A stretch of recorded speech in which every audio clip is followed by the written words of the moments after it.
724 millions de dollars. C'est la valeur du montant volé par des groupes de ransomware se servant du malware TrickBot. Et avant ça, remettons les pendules à l'heure.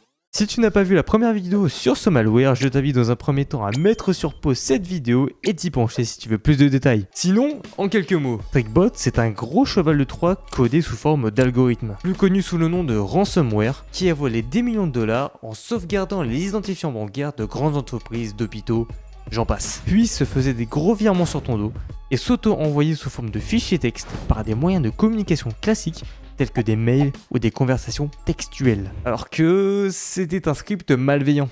Et le plus fou, c'est que ce qui a fait le plus peur à une grosse entreprise mondialement connue comme Microsoft, c'est même pas ça. C'est que TrickBot était un bot clé qui, pendant son champ d'attaque, ouvrait discrètement la porte à d'autres ransomware pour finir le travail. Et ça a causé la perte d'énormément de sociétés jusqu'en 2016. Cette affaire sanglante a connu de belles avancées depuis ma première vidéo sur le sujet, alors accrochez-vous parce que les nouvelles vont être hallucinantes.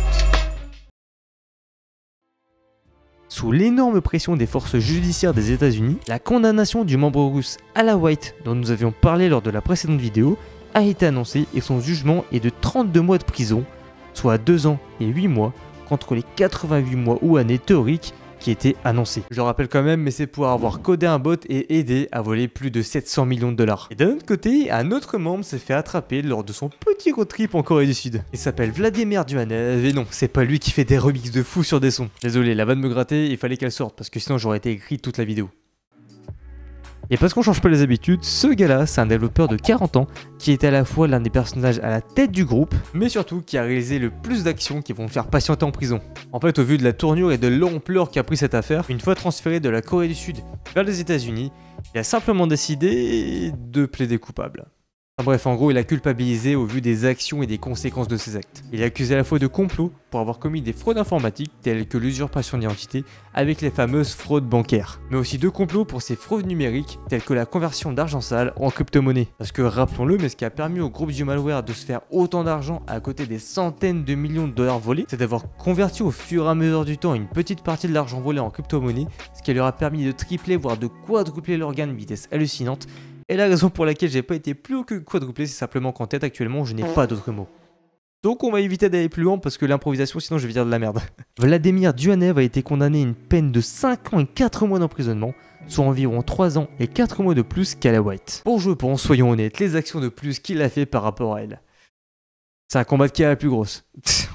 Pour ceux qui se demandent, l'affaire TrickBot n'est à ce jour pas encore clôturée, bien que le groupe du ransomware a été fragilisé, il a pris un gros coup. Malgré toutes les contre-attaques réalisées par le gouvernement américain, le groupe TrickBot reste partiellement actif simplement parce qu'il y a encore des petites parties encore actives de son réseau. Mais pour être tout à fait honnête avec vous, je leur laisse très peu de temps avant de totalement se faire éteindre. Et plus sérieusement, c'est impressionnant comment même aux États-Unis, et j'insiste bien en disant même aux États-Unis, les développeurs et même les plus compétents d'entre eux peuvent se sentir pousser des ailes et se dire que créer un bot, notamment dans ce cas-là un cheval de Troie, pourrait voler une immense quantité d'argent même si admettons que ce soit pas le but à l'origine, tant que ce soit découvert et que ça prenne des ampleurs phénoménales. Même si cette affaire a explosé pendant le Covid et que tu l'aurais compris, elle aurait été conclu entre gros guillemets il y a 2 ans maintenant, je suis sûr que quand ils ont condé ça et qu'ils ont vu les proportions de fou que ça avait pris, ils se sont dû se dire que c'était complètement démesuré. Et c'est vrai ça par contre, t'imagines, tu veux juste tenter un petit move pour tester un bot, et au final ça prend des proportions de fou et... comment tu le calcules ça? Le Covid était une grosse période qui a poussé Internet à évoluer comme jamais il avait évolué ce qu'est aujourd'hui, et se dire que voler de l'argent par Internet, la convertir en crypto-monnaie, et se faire des liasses de billets sans même penser aux conséquences du gouvernement,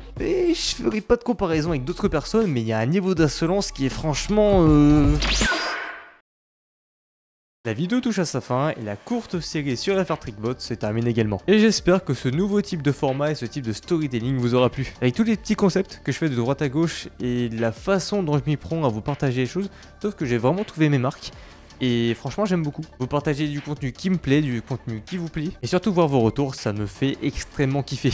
Si t'es encore là, je t'invite à aller checker ma chaîne podcast où je te fais des longs formats un petit peu blabla autour du débat, tu vois. Du Just Talking, tout est dispo en première ligne de description, mon Insta, mes réseaux, tout ça. Merci à vous de m'avoir écouté pendant tout ce temps. C'était DevWorld et à très bientôt pour la prochaine vidéo qui sera la dernière de la saison. On se retrouve le 31 août. C'était DevWorld. Ciao.